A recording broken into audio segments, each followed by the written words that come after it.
你们两个在这儿等着，我马上出来。是。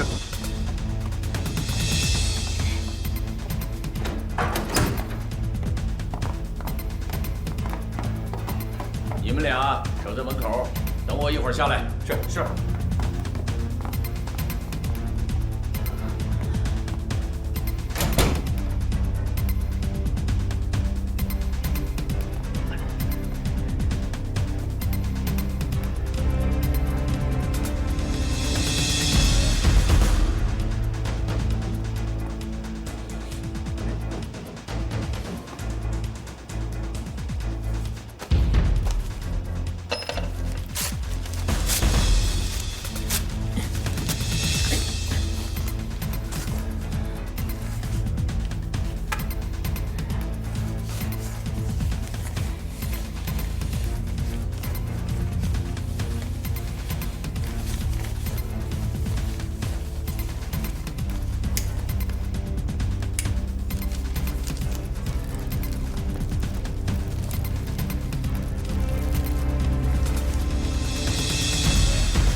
大哥，不是，你听我解释，大哥。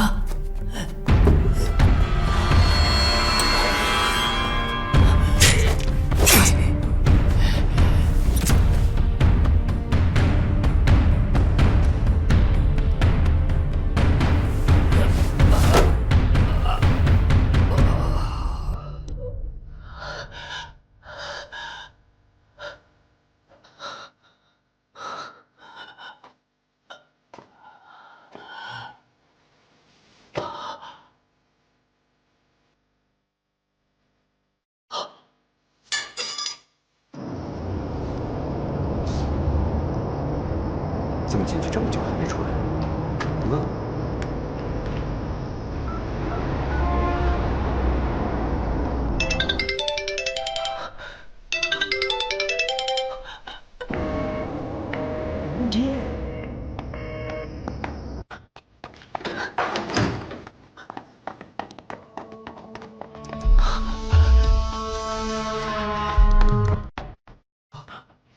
出事了！快！ 快来！你看，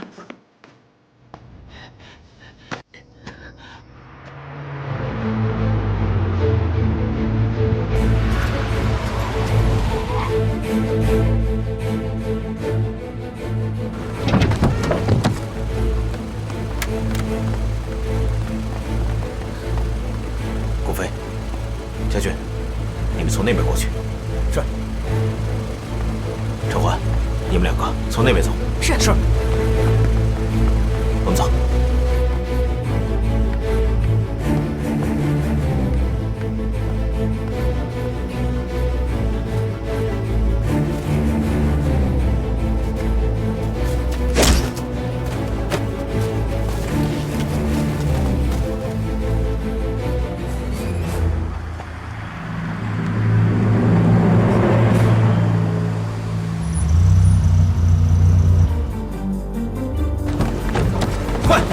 跟上，快！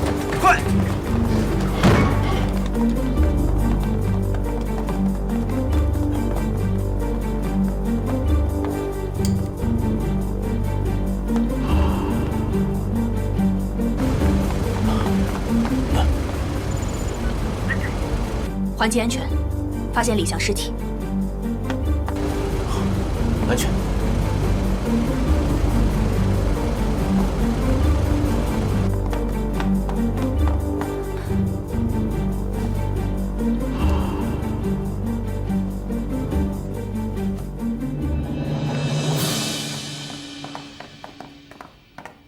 安队，死者身上发现2处刀伤，凶器也在现场，初步断定是刀伤致死。将军，通知海兵，立刻到现场，迅速。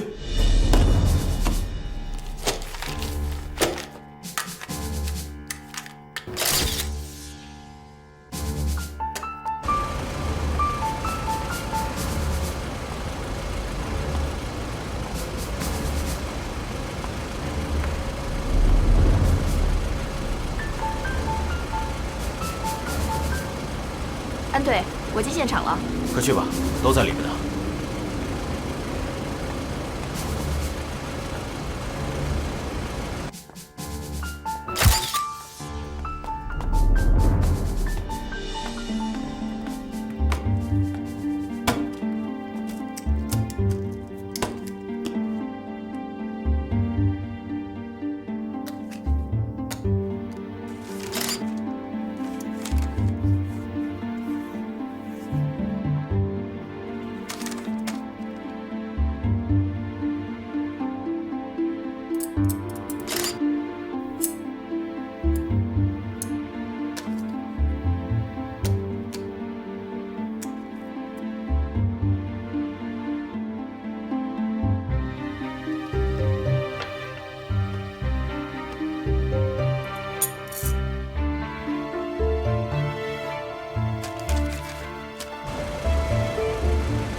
安队，尸体上发现2处刀伤，分别位于心脏和右腹，初步断定符合绝对致命伤的特征。尸体出现尸斑一般在2到4个小时，我刚才检查过了，尸体上没有尸斑，也就是说死亡时间在1到2个小时之内。我根据尸体的血液凝固程度推断，死亡时间应该就在5到8分钟。行凶者驾驶机动车辆，以最快时速80公里逃窜，现在可以达到的最远位置在10.6公里处。吴飞，通知将军，以这个地方为中心，半径50公里，排查可疑人员。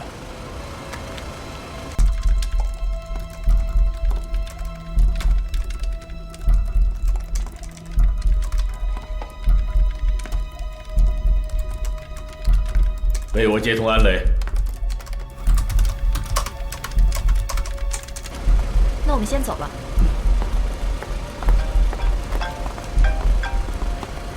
喂，赵局，安雷，情况怎么样？现在也有2个嫌疑人被抓，但是李翔死在别墅里了。怎么会死了？是我们到达李翔别墅前5至8分钟，他被杀了，身体上有2处刀伤，我们怀疑是他杀。这个节骨眼上，会不会是杀人灭口？有这种可能。锁定证据，立即突审犯罪嫌疑人，不能错过1分1秒。是。赵局说了，要我们做现场突审。行动吧。是。是。安队说立刻突审。说，你们刚才怎么回事？当时那个李总要求我们2个人在大门外守着，他说那个一会儿就出来，车子还不让熄火。他刚进别墅，我们不就被你们抓了吗？讲一下当时的情况。我们开车打算出城，然后突然接到一个电话，然后老板就急急忙忙地赶了回来。电话谁打的？电话我不知道啊，好像就听见他说了一声“伟哥”，好像。知道谁杀死的李翔吗？你们来之前，我们跟他进了小区，然后就在别墅外面等他。我们进去的时候他已经死了，至于谁杀了他，真不知道。安队，查得怎么样？他们没有说谎，他们的口供是一致的。而且在这么短的时间内，应该也很难有串供的可能性。被我们控制的2个保镖，按照5到8分钟的犯案时间估算，应该不太可能。这就证明还有其他人在，排除保镖杀人的可能性。如果是他杀，那罪犯一定会留下证据，这样，我们分头呢去取证，再进去看看。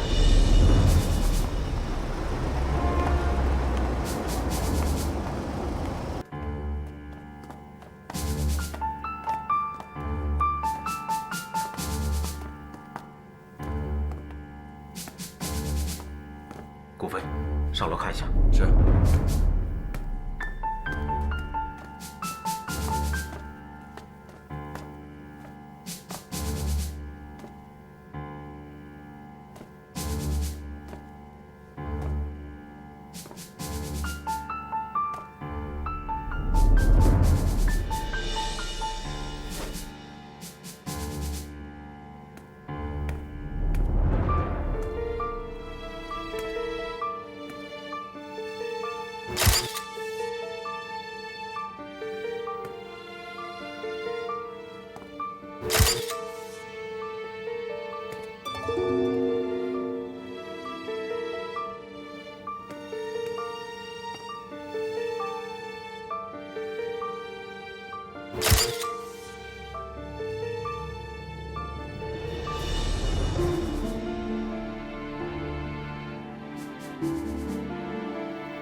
安队，我在2楼发现了一个盆，盆内有大量燃烧殆尽的灰烬。经我初步检查，里面应该有苯烯酯酸一类的物质，也就是照片。照片？对。刚才突审李翔保镖的时候，他说是李翔突然回来的。他这么匆匆忙忙的回来，就是为了烧照片吗？顾飞，想想办法，查一下这些照片上的内容。是。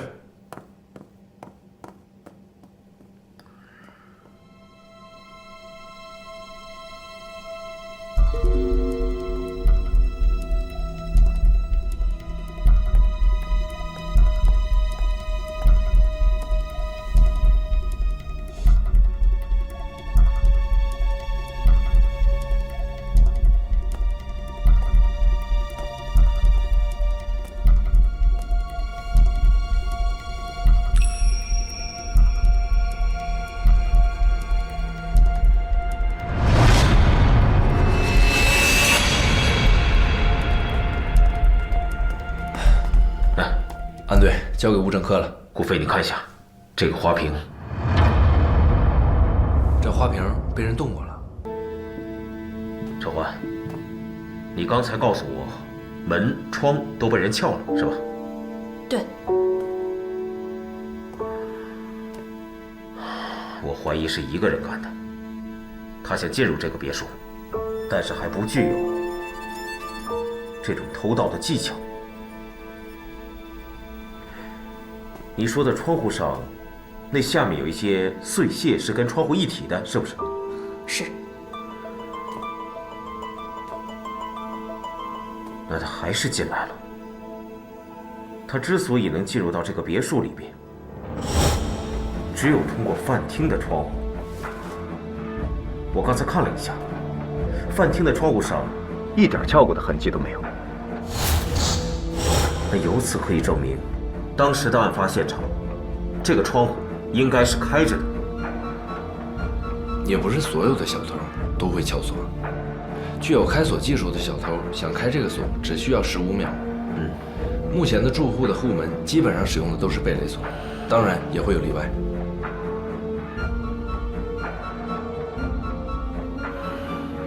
你们看一下这个脚印，从这上面来看，我推断，这个凶手应该在1.65米到1.7米之间。如果从脚印的深浅程度上来看，凶手应该是个男性。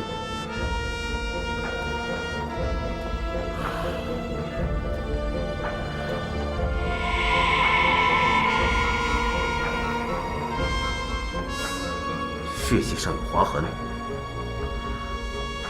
会是什么划的呢？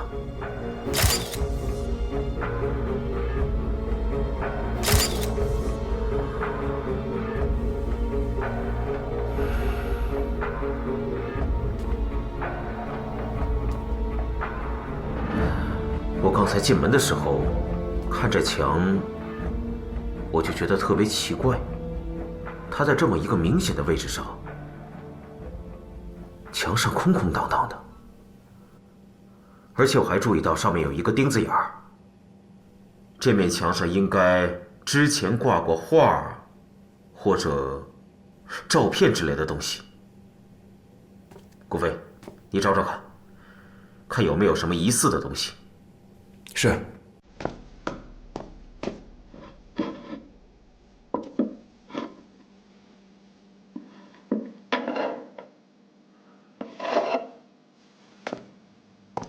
对，你猜对了。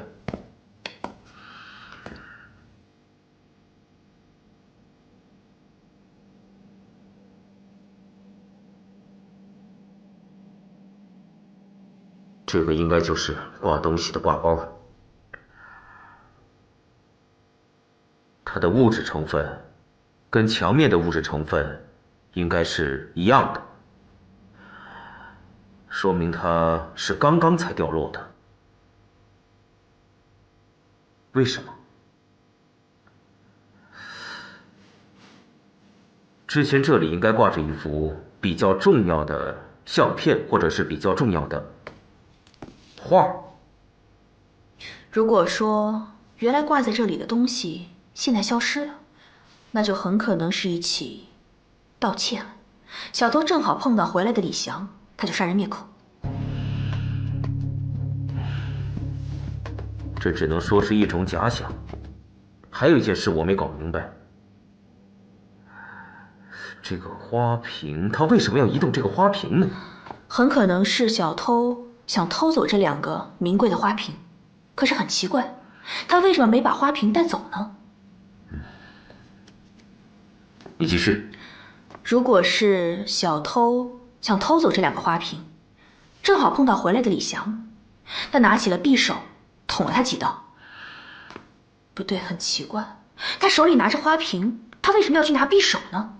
他应该是拿着花瓶去砸李翔。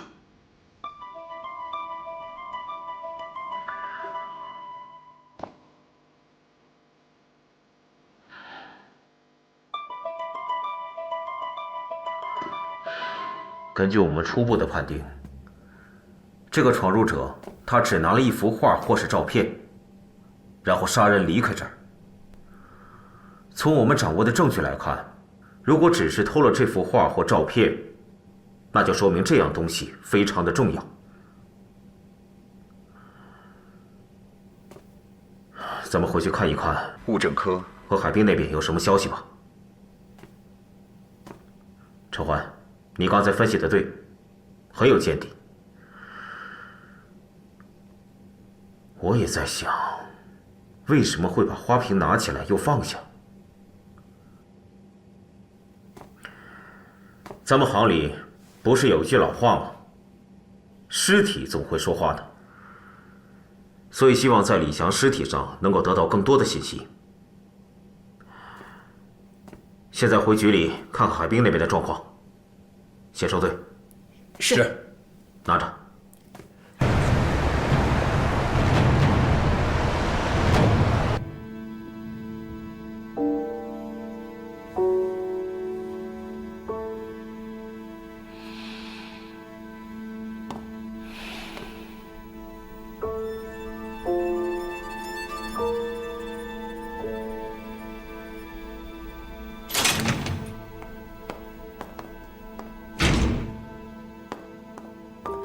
死者李翔，身高1.78米，体重58公斤。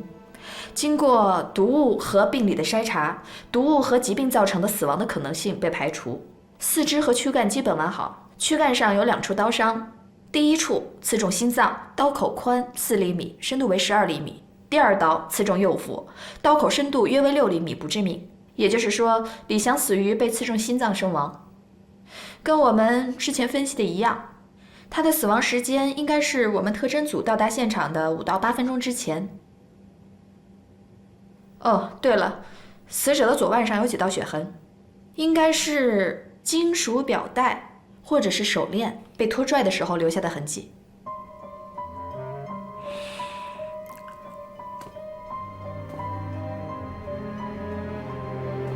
证物里面包含着手表和手链吗？没有。安顿，这手表和手链不见了，会不会是图财害命呢？存在这种可能性，不过现在就下这结论有点不可取。如果手表和手链里包含着重要信息，安顿，这李翔的尸体上并没有什么外伤。根据我多年的工作经验来看，我觉得他被抢劫的可能性非常大，因为他的手表是被强行摘下来的。这就是我怀疑的地方。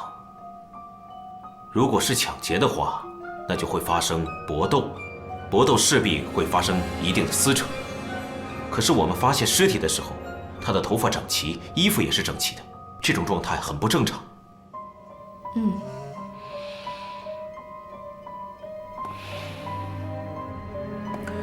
家军，你对现场取回来的火盆和灰烬做一下分析。是。陈欢，你对指纹做一下分析。是。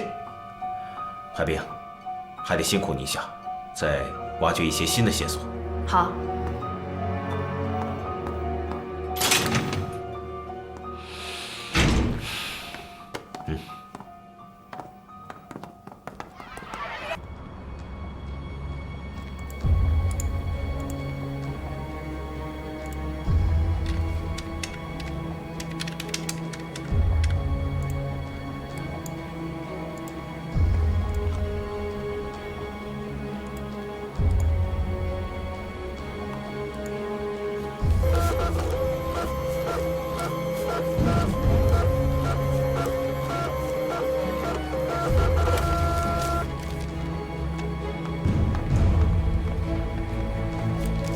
经过对比，70%的指纹都是同一个人的。好，谢谢。不用。我觉得这次应该是先把这个地方，你看再往这边，这样就能办成了。这个，对，这个吗？对，是的。大家的调查都有结果了吧？这样，在这儿汇总一下，说说吧。我先来吧。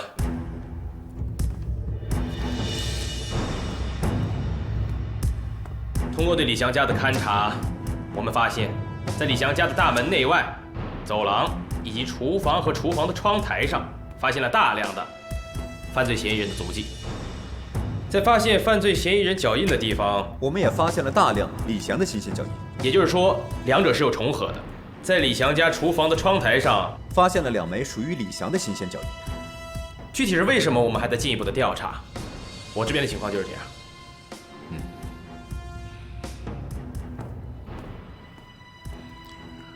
陈欢，你的指纹调查有什么进展吗？好。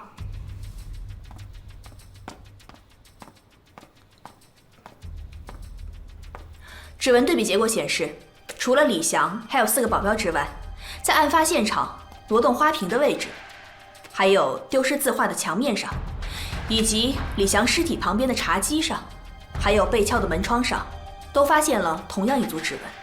这些指纹在其他的地方都没有采集到，这很有可能就是犯罪嫌疑人的指纹。我们把这些指纹合在一起，可以勾勒出犯罪嫌疑人的行动路线。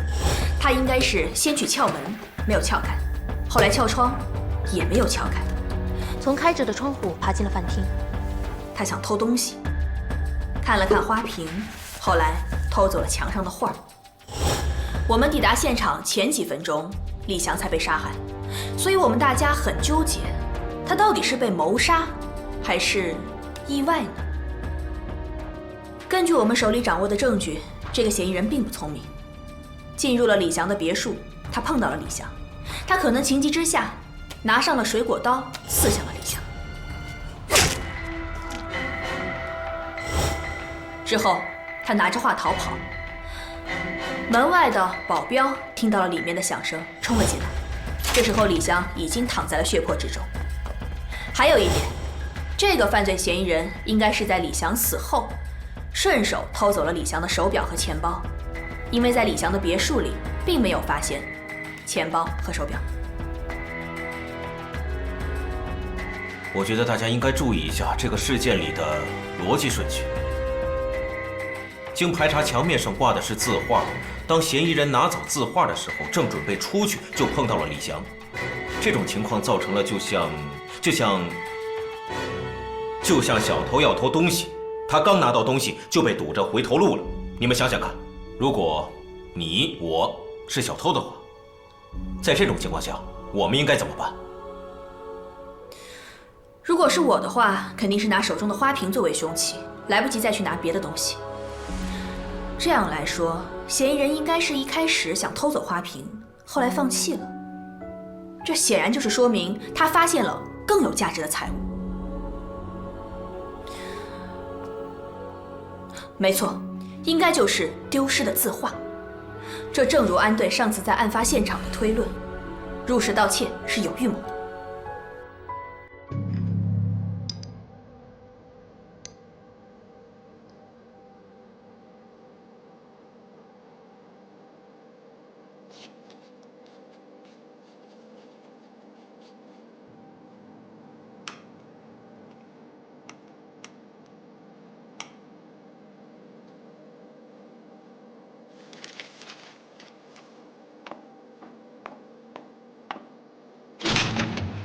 怎么样？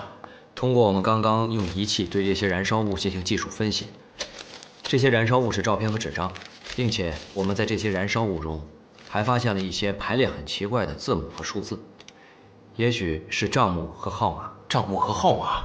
对。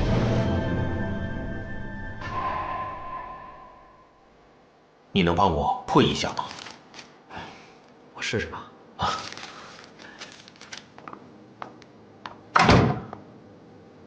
账目和号码。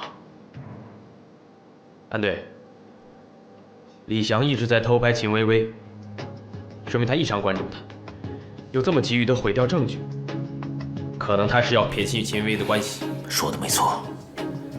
我记得案发当天，李翔的保镖供述，李翔正去机场。这么紧急的时刻，一个电话就能让他回来的人，我觉得这个人的嫌疑非常大。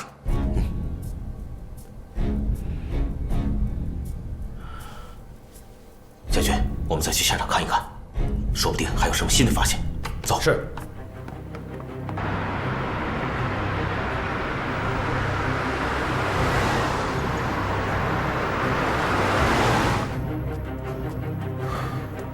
大家再仔细检查一下，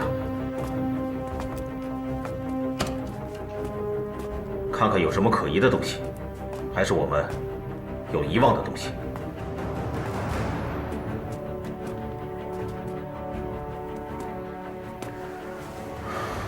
我记得我上次说过，这血迹上有划痕，但我一直搞不明白是什么东西造成这样的划痕。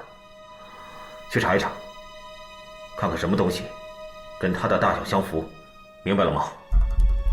是。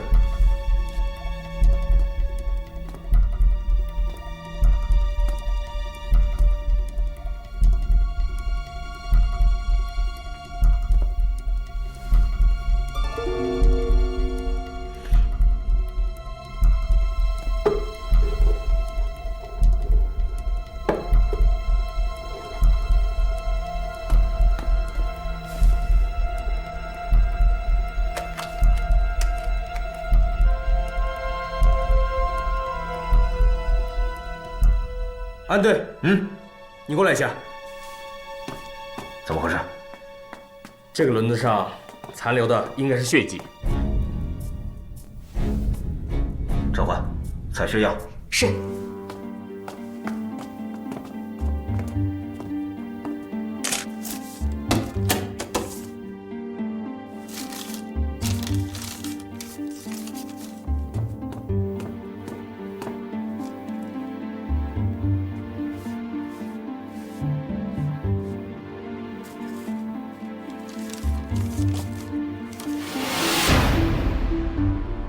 安队，我通过血液、血型和 DNA 对比结果显示，衣帽架轮子底下那滴血液是属于李湘的。这很奇怪，轮子底下有血迹，那会不会是有人推动了衣架，所以沾上了血迹呢？哎，海冰，你先忙吧。陈华，我觉得你刚才说的这个可能性很大。要不这样，你去一趟物证技术中心。 查查这个血迹的来源，看看这个是飞溅上的还是沾染。好。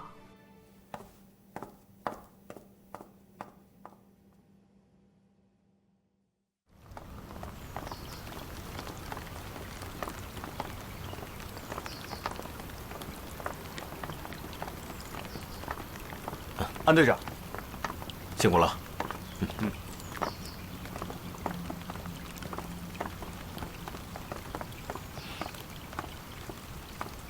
周环，把门打开。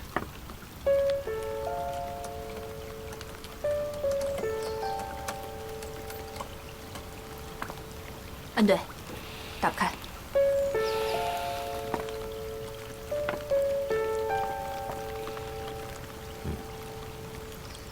哎，去窗户那边看看。是。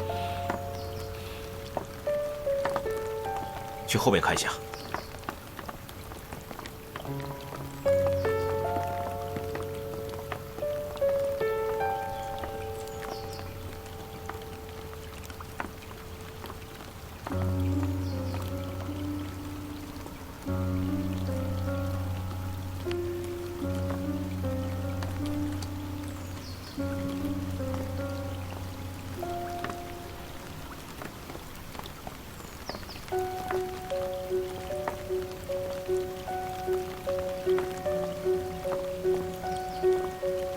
这李翔平常是很谨慎的人，这么多窗户，唯独这扇窗户是打开的。这别墅这么大，有7、8间房间，几10个窗户，少关一个也是正常的。警官，警官，我查过记录了，失主家的门窗向来都是紧闭的。如果失主离开了，我们24小时都有人巡逻。 发现他门窗未关的话，我们都会电话及时通知他的。打电话？是。好，谢谢啊。哎，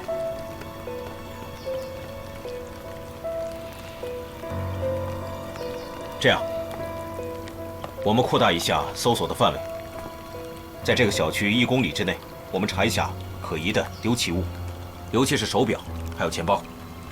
哦，对了，顾飞，再查一下这个小区的监控录像，仔细查一下。是。家俊，你们一起。是。安队，你细致的真像个女人。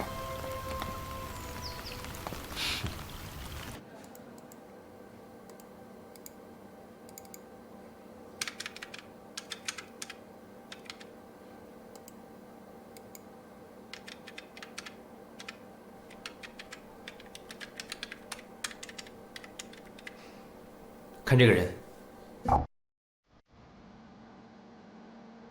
行迹很可疑啊。以这个摄像头为中心，半径800米，我再查一下。好。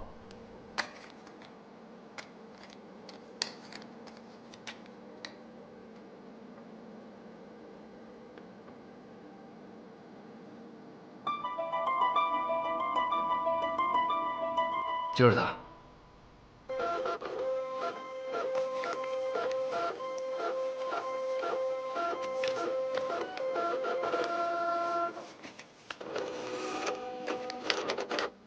安队。对。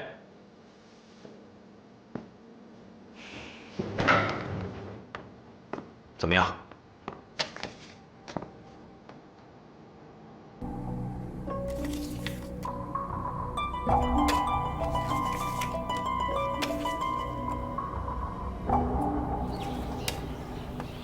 去问问他们吧。来，我来这个。哎，管住你，我管住你了。来，我再看一个，这报单啊。你好，警察。请问这个人你们认识吗？这不是张文波吗？好几天都没看见了。他住哪儿？你们知道吗？城南废品收购站嘛。走，走。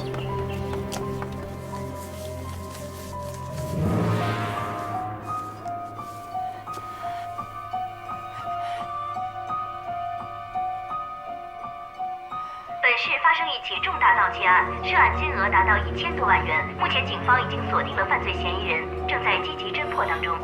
观众朋友，如果有线索，可以向当地警方提供消息。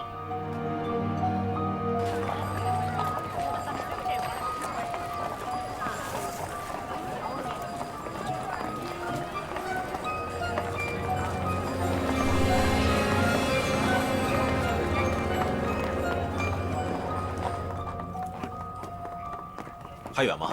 啊，拐角那儿就到了。好，谢谢啊。哎，不客气。谢谢啊。哎，好。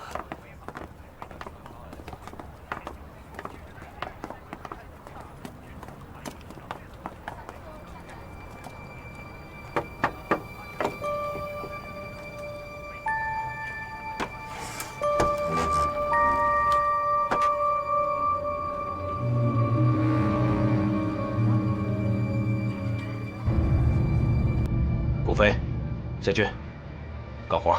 是。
安队，新搜集到的指纹。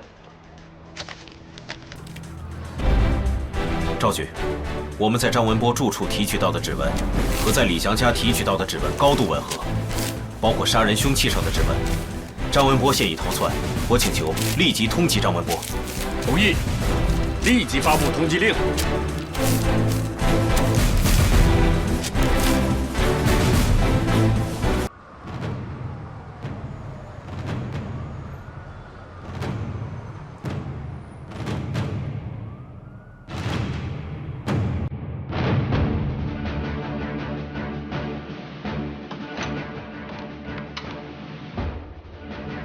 安磊，同意你们的意见，立即查封黄金麦。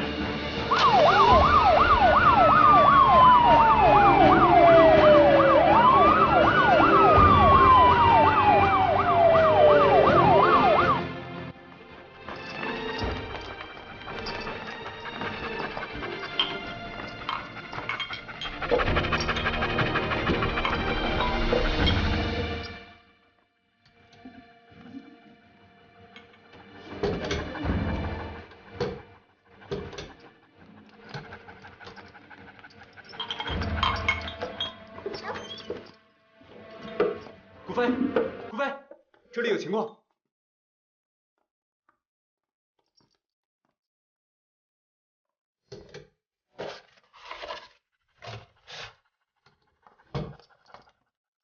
把梯子拿过来。是。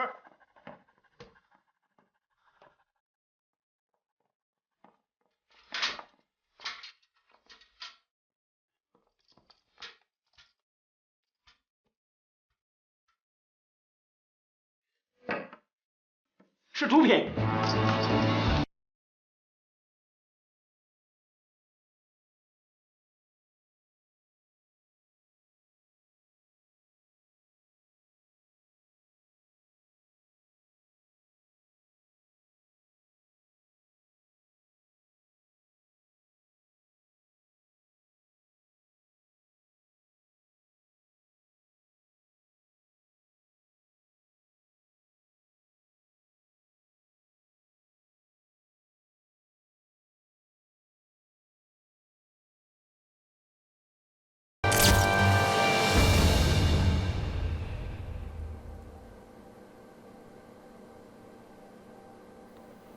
这个李翔组织人手，搞垮了秦薇薇的贩毒集团，并接管了生意，杀了秦薇薇和他的手下。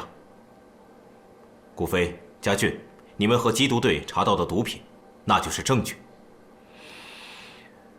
随着我们对案情进一步的推进，曹孝阳和他的表弟落网，李翔也知道了自己就快要覆灭了，所以他准备出逃。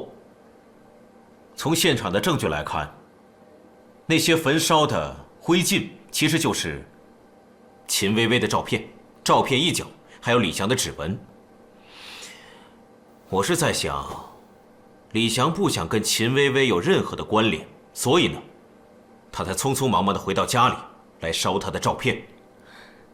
表哥已经查清了，是李翔和秦薇薇的毒品账目。当李翔回家后，正好遇到了窃贼，抢了东西，还杀了他人。对了，安队，根据李翔的古玩名录，的确是失窃了3幅画，仕女图就在其中。你看一下这个新闻。已故现代大师庄黑石名作《仕女图》已在荣都市现身，由世家拍卖行展拍。拍卖现场，这幅画作由200万元的底价一路飙升，一位代理人志在必得，最终报出了1300万元的高价，对手终于放弃。你再看一下这个视频。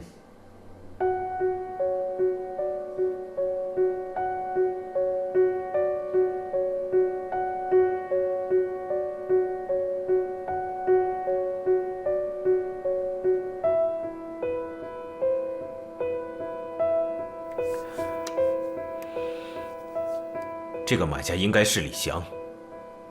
失窃的画正是仕女图。我觉得咱们这案子的重点应该是先通缉张文波，重点的排查地点应该是城乡结合部和废品收购站。哦，对了，安队，我有个情况向你汇报一下。你说。我们经过了多次实验还原现场，我发现血迹无法喷溅到衣架下的轮子上。可是我们发现衣架的轮子上有血迹，也就是说，这个衣架是被人挪动过的。那么有可能是李翔死了以后，衣架才放到现在这个位置。但是我们在衣架上没有搜集到张文波的指纹。为什么那上面会没有指纹？这明显被人擦拭过。你们觉得这个张文波他会擦掉这些指纹吗？我觉得不会。擦掉指纹的人，我觉得应该另有其人。组织消息称，张文波最有可能逃到这里，这个就是犯罪嫌疑人张文波。我们去问问。好，走吧。哎，您好，问一下，请问您见过这个人吗？这个人啊，没见过，没见过。好，谢谢啊。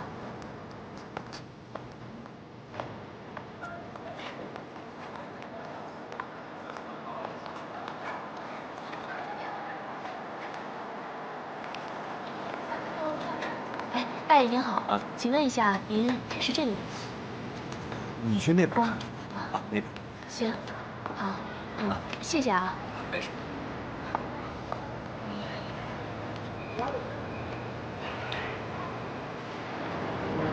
您见过啊？那边。行，谢谢啊。哎，这位大哥，问一下，您见过照片上这个人吗？您想想。没见过。你问问他们。您好，问您一下，您见过这个人吗？去过那边是吧？这个无论是喷溅还是滴落的，都不可能出现在衣架底部的车轮上。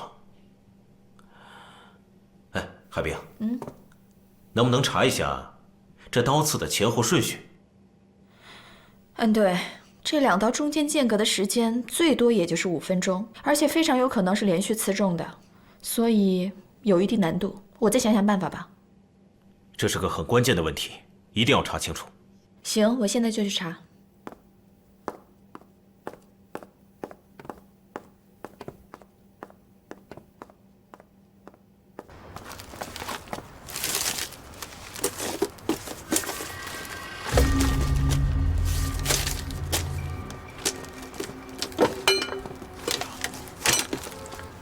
张文博，站住！别跑！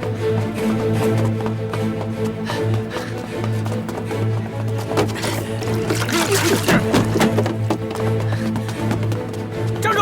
站住！好。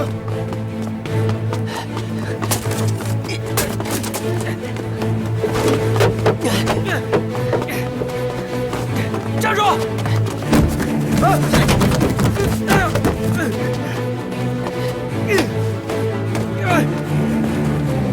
站住！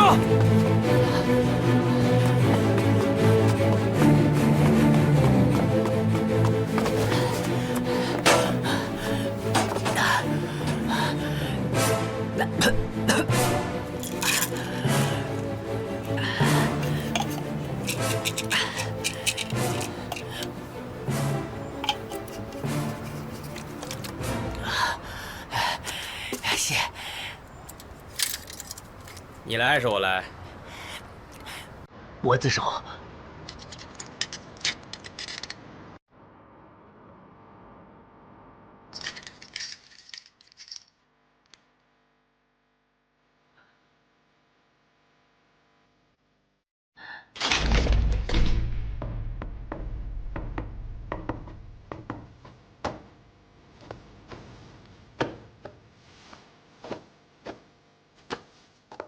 你知道李翔是哪天死的吧11月1号。你在哪？我在他家。在他家干什么？我当时就想去偷点东西，可是没曾想被他发现了，于是我把他给杀了。怎么杀的？我偷东西被他发现了，我害怕了，我就捅了几刀，发现他满身满脸都是血。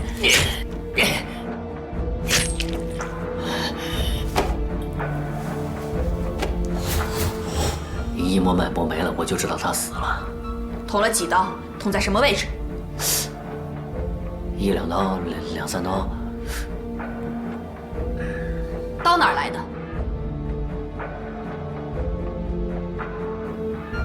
到底捅了几刀？但他当时我太紧张了，我实在记不清楚了。杀人前你干了什么？说了我去偷东西啊。当时我看着他们家一对花瓶，可是花瓶太大，我包太小，我装不进去，所以我又把花瓶放了回去。看来你的记忆力是真的不好。我来提醒你一下，你偷了他们墙上的画。说，画呢？画？什么画啊？我没拿。老实交代。我真不知道什么画啊。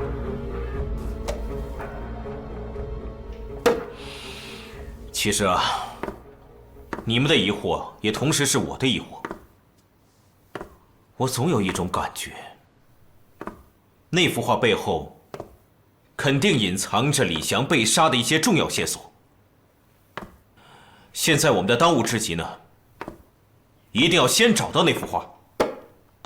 好，咱们先休息一下。哎，西薇，你怎么来了？我来上心理辅导课。接下来还要做案件分析，没时间。我知道，但是每月例行的心理辅导课是审厅安排的，审厅非常重视。既然大家都在，课是必须要上的。你上这课得需要多长时间？那要看你们接受能力了。我也知道你们现在遇到了瓶颈期，我希望通过心理辅导课能够帮助到你们。薇薇姐，我们今天的审讯工作进行的不顺利，大家都烦着呢。我们真的没心情替你上课。陈环，少发点牢骚。执行赵局的指示，上心理辅导课。西薇，你来上课吧。谢老师，你坐这儿吧。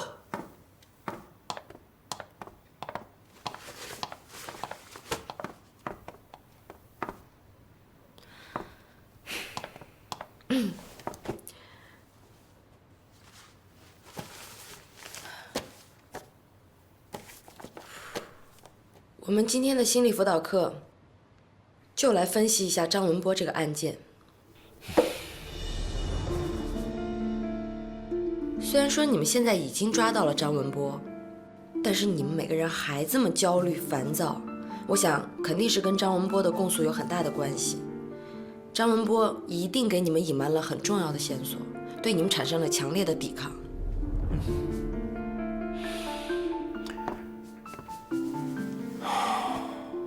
你说的没错，在案发现场丢失的那幅画，显然是张文波偷的。我们有理由相信，那幅画的背后隐藏着李翔被杀的重要线索。可是张文波拒不承认那幅画是他偷的，而且我们也找不到那幅画。线索到这儿呢，就断了。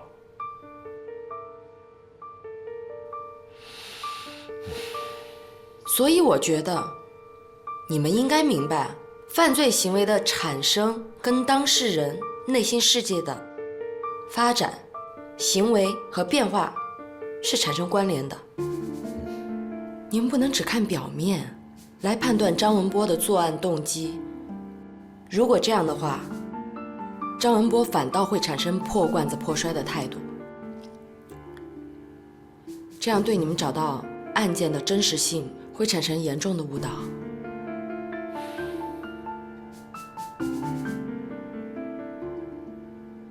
我反倒是觉得，你们应该从张文波的犯罪心理的形成的原因和他的发展变化来找到突破口，然后再从张文波在不同情境下的行为走向来还原案发现场的真实性，再结合你们现在所掌握的线索来攻破张文波的心理防线。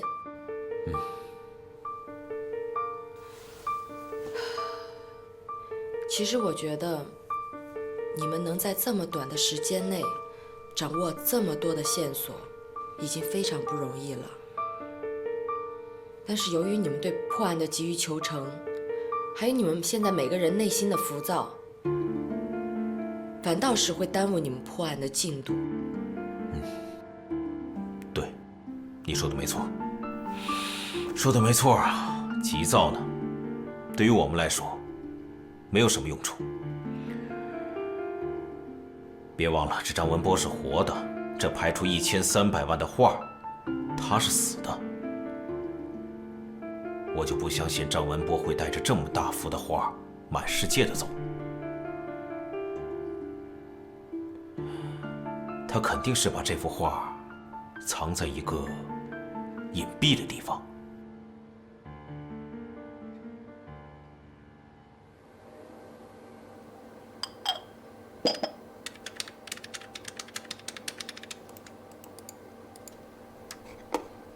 家俊，快过来看一下。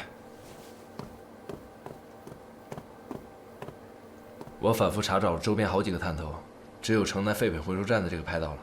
你看，他车上好像还拉了一个什么东西。他拉的什么？能放大看看吗？我看一下。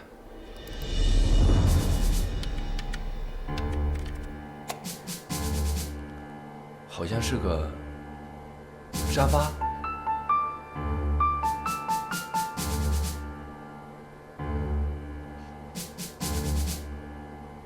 出来了。你看，他把沙发卸在哪儿了？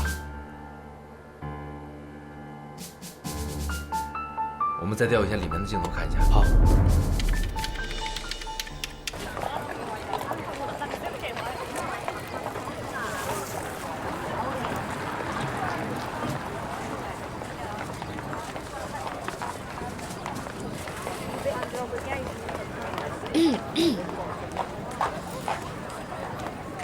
哎，你怎么在这儿啊？我怎么不能在这儿？我来配合安队长，顺便看看安大队长怎么能够找到那幅画。我是在工作呢。我也是在工作呀。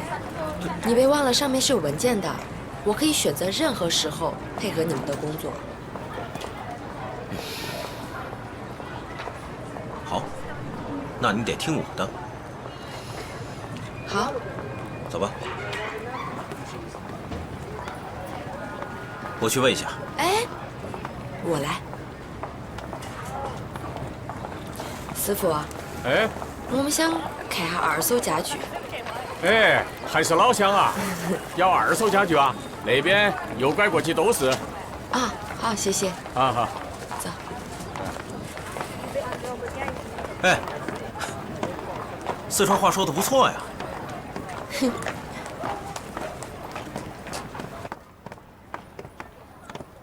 这么多沙发啊！嗯。哎，买沙发吗？啊，看一下。啊，看。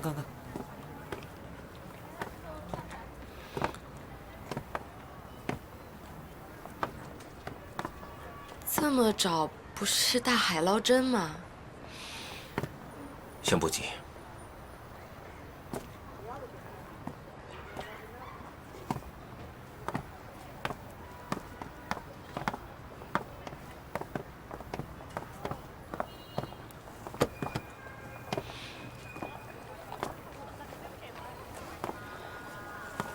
这可怎么找啊？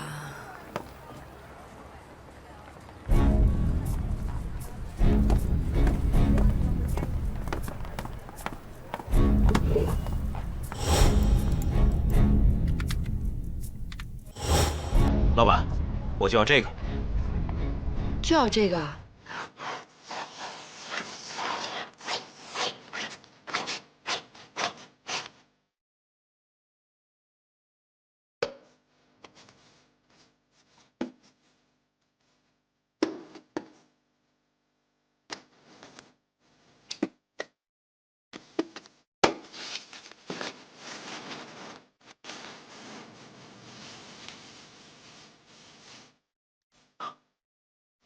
拿着。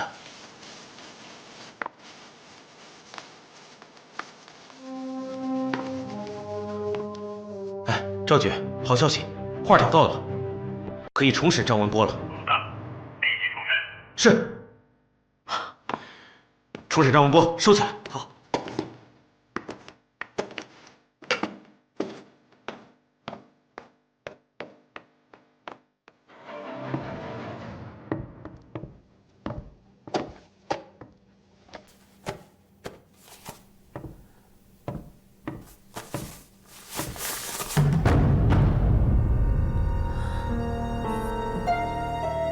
这回你该说了吧？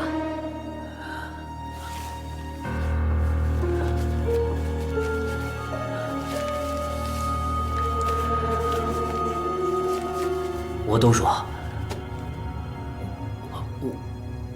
我其实盯着李湘他们家别墅很长时间了，我知道他们家挺有钱的，就想去偷点东西。那个时候我正好是在做废品回收，没事我就上他别墅门口去蹲点儿。日子久了，就知道他是什么时间出门，什么时间回家。那天我看到他出门了，我就放到他们家里去偷点东西。谁知道他突然回来了，而且他还发现了我害怕，我就把他给杀了。我确实是情急之下才把他给杀了。我本来就是想偷点东西。你为什么爬窗户？他们家的门捅不开呀，他们家窗户也撬不开。后来我围着这别墅转了2圈了，发现有一个窗户没关严实，我就从那儿翻进去了。钱包呢？钱包？什么钱包？我没拿钱包。哎，我杀人的事儿都承认了，我还有必要隐瞒什么？张文波，我希望你说实话。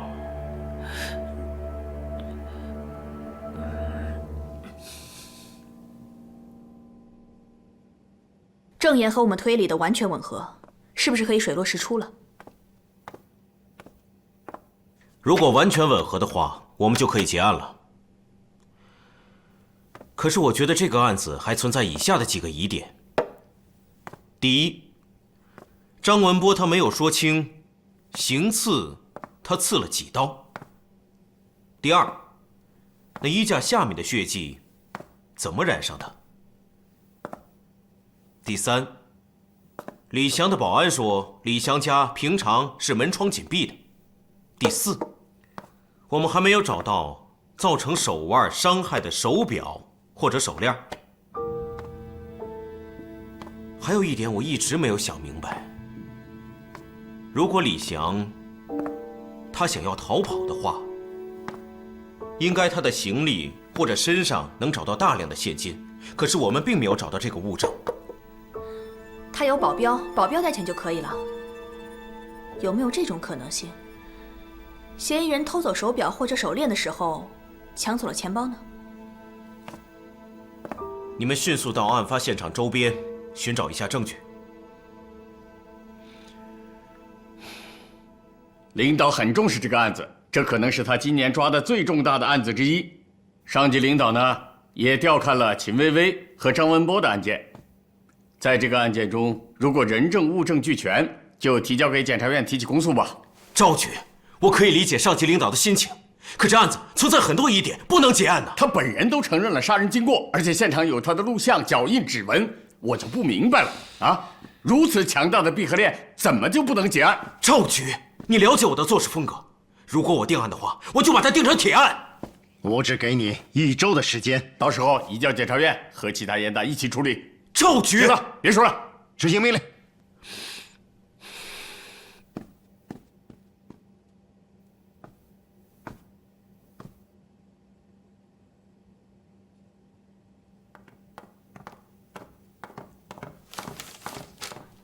安队，回来了。我们在李翔别墅外500米的花丛中找到了这个钱包，我刚才拿给海滨检查过了，可是没有发现任何有用的线索。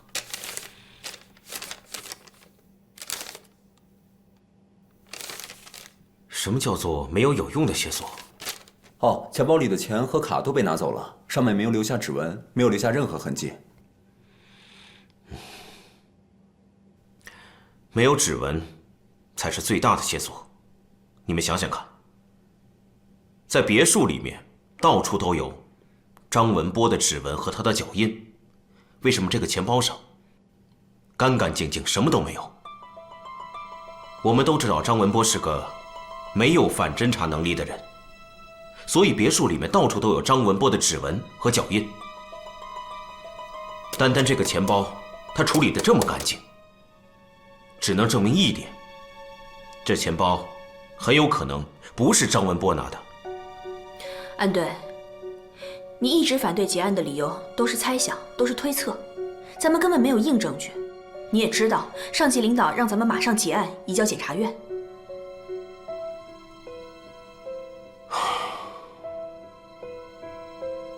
这个案子我们确实缺少有力的证据。这样，家俊、车欢，我们明天再提审一下张文波。是。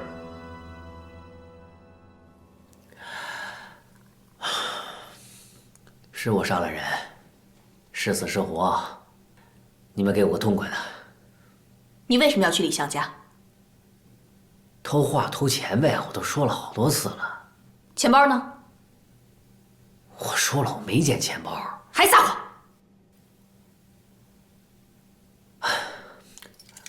我承认，我偷了钱包，把里面的钱花了，把钱包扔了。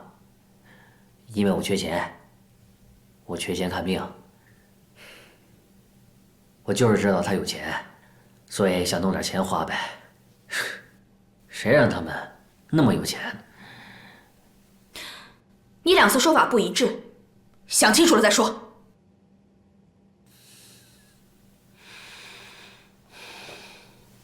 张文波，你拿了钱包里的钱，那卡呢？卡？什么卡？银行卡。啊，那个我没动，那个钱包扔了呗。钱包是黑的吗？黑的。皮的吗？皮的。里面有多少钱1000来块钱吧，我也没细数啊。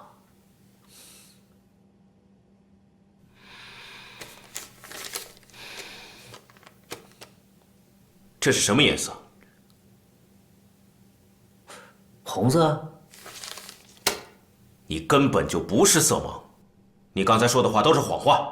李翔的钱包是红色的，而且部分面料是用毛线织成的，拿在手里不可能没有感觉。他的保镖告诉我，李翔每次从提款机提钱都是2万，他将一半放在钱包里，而且还告诉我，他的钱包里有很多卡，可是我们发现钱包的时候一张卡都没有。你告诉我，你为什么要跟我撒谎？不是，这是警官逼的嘛？他老说我不老实交代，我想我人都杀了，多承认一个偷钱包也没什么大不了的，不就是按你们说的那个坦白从宽吗？我不是想表现一下吗？不是，那要按照你这么说，我还就实话告诉你，钱包我根本就没动过。